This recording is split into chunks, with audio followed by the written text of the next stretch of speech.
말씀의 제목을 교역자를 위한 기도 이렇게 지어보았습니다. 교역자를 위한 기도.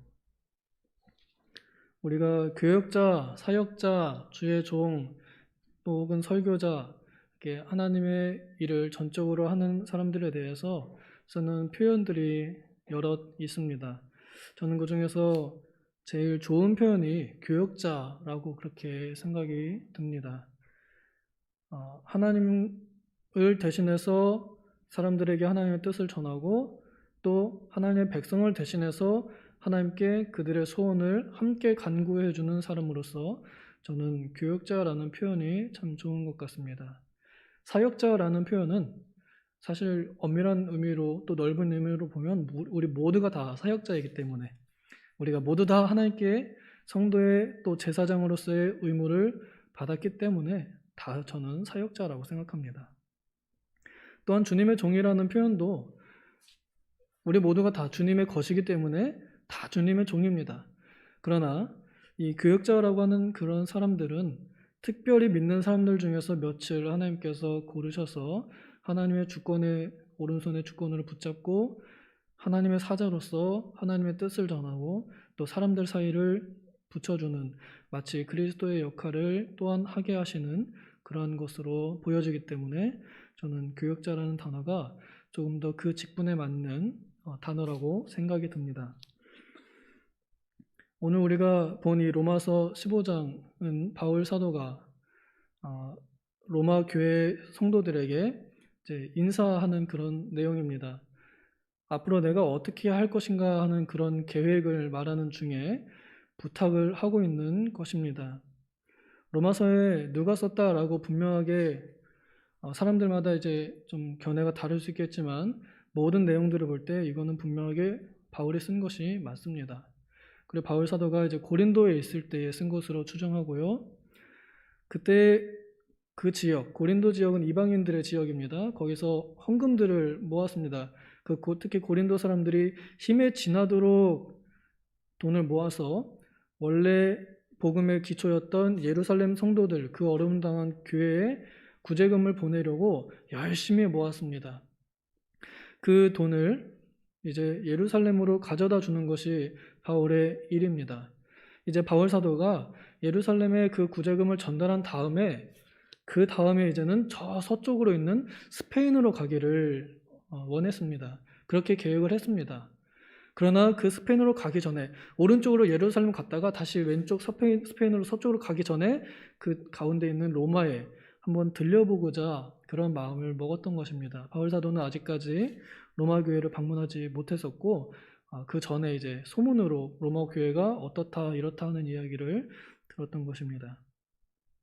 그래서 16장 1절에 보면은 아마 이 베베라고 하는 집사를 통해서 편지를 전해주었던 것 같습니다. 로마 교회에. 그래서 내가 너희들 참 보고 싶다. 그런데 가기 전에 한 가지 부탁이 있다. 라고 이렇게 말하는 중입니다. 바울 사도는 여러 번 기도를 부탁을 합니다. 다른 편지들 에베소 교회 보내는 편지 6장 19절 20절에 보면은 나를 위하여 기도하기를 나에게 말씀을 주사 담대히 입을 열어 복음을 전하게 해달라고.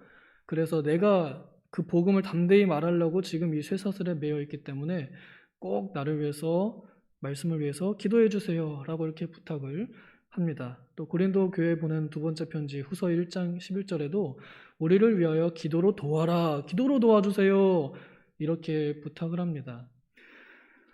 교역자에게 있어서 기도 부탁은 정말 필수적인 일이기도 합니다.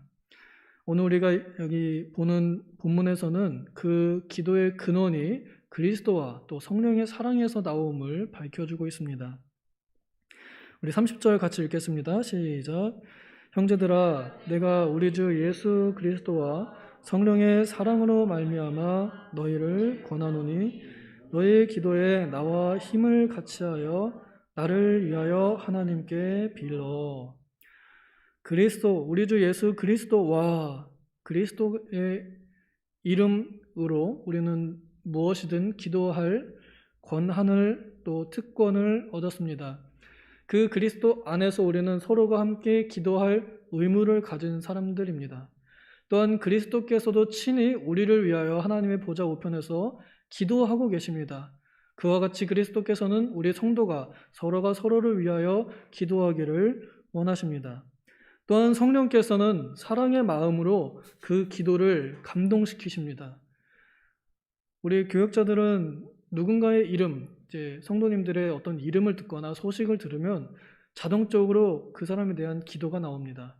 비록 표현은 안 하지만 누구누군가에 이런 일이 있었다더라 하는 소식을 들으면 직접 연락해서 내가 기도하고 싶다 말은 못해도 혹은 하지 않아도 그래도 자동적으로 기도하게 되어 있습니다. 왜냐하면 우리 안에 계신 성령 하나님께서 그렇게 작용하시기 때문입니다.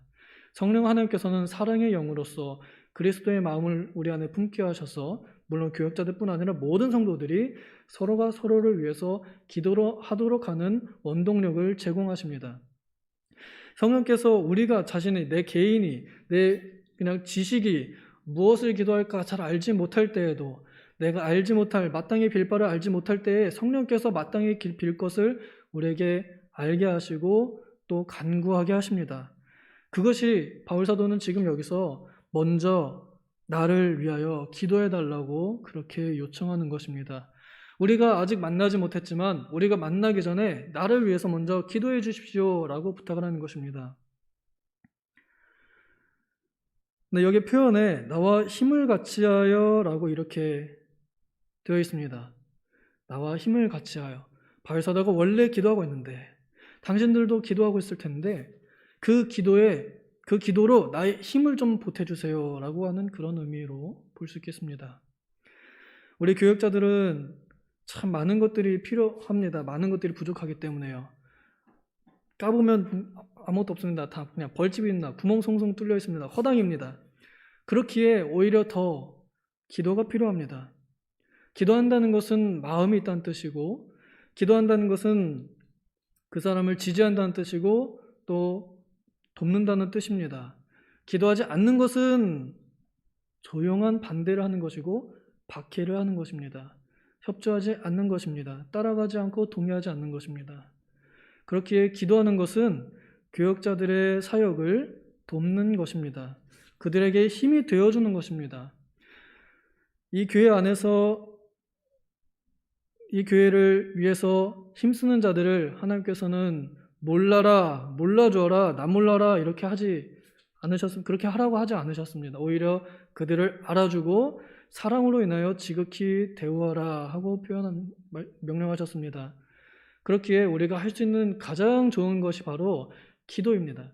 교역자를 그냥 내버려 두어서는 안 됩니다. 알아서 잘 하겠거니 아니에요. 알아서 혼자 잘 못합니다. 여러분들이 기도로 도와주시고 여러 가지 또 이제 물심양면으로 도와주신다는 것도 압니다. 그러나 가장 중요한 것이 바로 이 기도입니다. 눈에 보이진 않지만 그러나 돈이나 어떤 육체적인 힘보다도 더 강력한 힘을 가진 것이 기도이기 때문에 여러분들이 기도를 하나님께 쏘아 올렸을 때 그 하나님께서 그 교역자에게 힘을 주실 것이 분명합니다. 바울 사도는 그 기도의 목적에 대해서 세 가지를 이렇게 밝힙니다. 31절 같이 읽겠습니다. 시작. 나로 유대에서 순종하지 아니하는 자들로부터 건짐을 받게 하고 또 예루살렘에 대하여 내가 섬기는 일을 성도들이 받을 만하게 하고, 이게 두 가지 소개되어 있는데 하나는 유대인들의 박해로부터 좀 건짐을 받게 하시기를 원한다. 바울 사도가 이제 그 에베소에 있을 때 예루살렘으로 가기 전에 있을 일을 미리 이제 예견하면서 내가 예루살렘으로 가면 거기서 아마 나에게 엄청난 시련이 올 것을 내가 안다. 그러나 나의 달려갈 길, 주 예수의 은혜의 복음을 전하는 일에 나는 내 목숨을 조금도 귀한 것으로 여기지 않는다. 이렇게 표현하였습니다. 실제로 그 유대인들이 바울 사도를 굉장히 괴롭혔고요. 이방인들보다 제가 볼 때는 더 많이 괴롭힌 것 같습니다. 그리고 유대인들이 괴롭히는 바람에 결국엔 바울의 곤경에 빠집니다. 그런 이들에게 부디 하나님께서 평안하게 지켜주시기를 그렇게 기도를 부탁합니다. 자신의 사역을 위해서 기도를 부탁하는 것입니다. 또 한 가지는 예루살렘에 대하여 내가 섬기는 일을 성도들이 받을 만하게 해달라고 이렇게 기도 부탁하는 겁니다. 바울 사도가 헌금을 들고 구제금을 들고 예루살렘에 가잖아요. 그 일 자체도 바울에겐 일입니다. 그 중요한 것을 잘 들고 가야 됩니다. 그때는 뭐 신용카드가 있어요. 그냥 현물로 들고 다니는데 조심스럽게 운반하는 것도 문제고, 또 그곳에서 있을 여러 가지 사역들, 이제 그 헌금을 제공한 다음에 있을 그곳에서의 일들도 바울 사도에게는 기도거리였습니다. 우리 사역자들이 하는 모든 일, 그러니까 교역자들이 하는 모든 일에 기도가 없이는 참으로 쉽지 않습니다. 우리 성도님들과 함께 지내면서 일어나는 모든 일들에 기도가 없으면 그 일이 참으로 허탕인 것만 같습니다. 기도를 해도 우리들의 사역이 참 부질없다, 이렇게 아무리 신방을 해도 아무리 기도를 해도 왜 이렇게 열매가 없는가 하는 그러한 정말 가뭄에 콩 나듯 해야 될 텐데 콩도 안 나는 것 같은 그러한 너무나 쓰라린 마음이 가득합니다. 그러나 그 마음을 위로하는 것이 바로 이 성도님들의 기도입니다. 그리하여 우리들의 사역, 그러니까 바울 사도 입장에서 그 교역자의 사역이 성도들에게 인정받을 만하게 효과적이게 해달라고 그렇게 좀 기도로 도와달라는 것입니다. 자신이 예루살렘에 갔을 때 자신의 사역이 좀 안전하기를 바란다 하는 것이, 좀 효율적이기를 바란다 하는 것이 기도의 부탁의 목적 중에 하나입니다. 또 32절 읽겠습니다. 시작.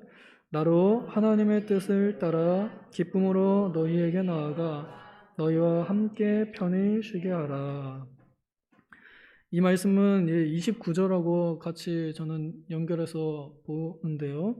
29절에 아까 제가 이렇게 읽었죠. 내가 너희에게 나아갈 때에 그리스도의 충만한 복을 가지고 갈 줄을 아노라, 이렇게 표현합니다. 바울 사도가 로마 교회에 가서 그 사람들을 만날 때 그리스도의 복이 그들에게 임하기를 바라는 마음으로 기도 부탁을 하는 것입니다. 바울 사도가 갔을 때에 그들이 바울 사도를 만났는데 그리스도의 은혜가 전혀 느껴지지 않는다면 얼마나, 바울 사도가 고생해가지고 로마 갔더니 사람들이 자기를 영접하지도 않거나 혹은 만나긴 했는데 시큰둥하거나 그리스도께서 영광을 받지 못하시거나 혹은 그리스도의 은혜가 그들의 입에서 찬송으로 나오지 않는다 그러면 얼마나 허탈할까요? 그 방문이 참으로 즐거움이 되고 기쁨이 되고 또 성도들에게 은혜가 되기를 위해서 이분들에게 미리 기도를 부탁을 하는 것입니다. 우리가 만날 때에 우리가 만남으로 인해서 그 안에서 그리스도의 은혜가 풍성히 되기를 우리가 먼저 기도하자라고 이렇게 하는 것입니다. 이 말을 우리가 직접 우리에게도 또 적용한다면 우리는 매 주마다 또 혹은 매 새벽마다 또 금요일과 수요일마다 하나님의 사자께서 이 자리에 설교자의 단에 서십니다. 그때는 우리가 그 하나님의 사자를 만나는 일이라고 볼 수 있겠습니다. 그럼 그때에 마찬가지로 우리 담임 목사님 서셨을 때, 우리 한 목사님이 서셨을 때 그리스도의 복이 우리에게 전해지면 그것만큼 그 시간에 더 큰 은혜가 어디 있겠습니까? 그런데 그 일엔 교역자 혼자만의 몫이 아니라는 것을 우리가 기억해야 합니다. 목사님은 혼자 기도 열심히 하고 성도님들은 기도 한마디도 안 하고 그냥 편하게 예배 시간에 앉아 있다면 그렇게 큰 은혜 받지 못합니다. 사실은 은혜는 하나님께서 주시는 것이고요. 많이 받느냐 적게 받느냐는 것은 그 받는 사람 개인의 마음의 문이 넓게 열렸느냐 좁게 열렸느냐 그 차이에 저는 더 크다고 생각합니다. 요즘 시대에는 그래도 웬만한 분들이 다 지성이 있으셔서 설교하는데 웬만큼 무리가 없으십니다. 우리 목사님 설교 훌륭하십니다. 다른 어떤 교단 큰 교회 목사님들하고 내놓아도 비교 불가합니다. 우리가 그 말씀을 들을 때에 우리 은혜가 되느냐 안 되느냐는 내가 얼만큼 기도로 먼저 그분을 위해서 기도했느냐, 내가 기도로 얼마나 그 시간을 미리 준비하고 사모했느냐, 내가 얼마나 기도로 내 마음의 문을 열어놨느냐, 내 창문을 열어놨느냐, 거기에 더 크게 좌우된다고 저는 생각합니다. 그렇기 때문에 기도하라는 것입니다. 그리하여 32절 같이 한번 다시 읽겠습니다. 시작. 나로 하나님의 뜻을 따라 기쁨으로 너희에게 나아가 너희와 함께 편히 쉬게 하라. 저는 이 표현 너무 놀랍습니다. 바울 사도가 로마 교인들 우리가 만나서 내가 너희랑 함께 편히 쉬게 하라 하고 이렇게 말하는 겁니다. 바울은 주님을 위해서 그 달려갈 길을 마치는 데 있어서 몸뚱아리가 부서진다 한들 상관하지 않겠노라 그랬는데 당신들 만나서 내가 함께 같이 쉬고 싶습니다. 그리스도의 은혜 안에서. 이렇게 말하는 겁니다. 우리 교육자들의 그 삶 속에서 가장 큰 쉼이 바로 여기에 드러나 있습니다. 제가 이 교회에 굉장히 좋은 마치 옛날 야고보 베드로가 말했던 것처럼 주님 여기가 좋사오니 이렇게 말할 수 있는 것은 여러분들이 정말 이렇게 교육자의 만남에 쉼을 주기 때문입니다. 세상 일이 힘들고 어려워도 여러분들과 함께하는 찬양과 여러분들과 함께하는 기도, 여러분들과 함께 노는 것, 먹는 것, 마시는 것 모든 것들이 일이나 노동이 아니라 또 봉사하는 것도 그런 것이 아니라 쉼이 됩니다. 즐거움이 되고 놀이가 됩니다. 일을 일로 하지 아니하고 오히려 우리의 오락으로 삼기 위하여 어떻게 하면 우리가 즐겁게 신앙생활할까를 많이 고민합니다. 여기에 있습니다. 서로가 서로를 위해서 기도할 때 그때 우리는 우리의 교제를 통해서 쉼을 얻습니다. 우리가 주일날에 안식일에 모여서 안식일이라 불리면서 때로는 안식을 오히려 못 누리는 경우도 많이 있었습니다. 그때 우리가 너무 벗어났던 것 같습니다. 성도들과의 교제를 우리가 중시해야 되는데 그저 봉사에 얽매여서 거기에 체력과 마음을 다 쓰지 않았는가? 우리가 함께하고 있는 이 찬양대의 봉사는 과연 누구를 위한 것인가? 우리가 함께하고 있는 이 찬양대의 의미가 무엇인가? 우리가 함께하는 이 봉사의 의미가 우리가 같이 설거지하는 이유가 무엇인가? 그런 의미가 바로 여기에 있습니다. 우리가 주일날에 함께 모여서 성도들과 함께 같은 일을 하고 같은 믿음을 고백할 때 우리는 그것이 우리 성도들에게 쉼이 됩니다. 이 쉼을 너무나 바랍니다. 정말 여러분들과 함께하는 모든 일들이 정말 쉬는 것처럼, 정말 편안한 것처럼, 요즘 말로는 힐링입니다. 지친 삶에 그 일주일, 그 주일날 그 하루가 일이 아니라, 노동이 아니라, 근무가 아니라 쉼, 힐링이 되기를 바랍니다. 그것을 위하여 교역자와 성도들 사이에 기도가 필요하다는 것입니다. 교역자는 기도가 없으면 살기 힘듭니다. 제가 신학교를 오기 전에는 정말 철없어서 신학교를 왔습니다. 그때 나이 27살이었습니다. 나는 그 일이 가장 귀한 일인 줄 알았고 또 지금 내가 할 수 있는 가장 익숙한 일이기 때문에 잘할 거라 생각했기 때문에 그리고 또 성경을 배우는 일이 신학을 배우는 일이 재밌었기 때문에 일단 신학교를 갔다가 이 교회로 불려왔습니다. 그러나 하룻강아지가 잘 몰랐기 때문에 호랑이가 무서운 줄 몰랐던 것이죠. 설교하는 일이 얼마나 두렵고 얼마나 무거운 일인지 그걸 깨달았을 때 그 산속 구덩이에서 펑펑 울었습니다. 소리 진짜 평생 그렇게 울어본 적이 없었던 것 같아요.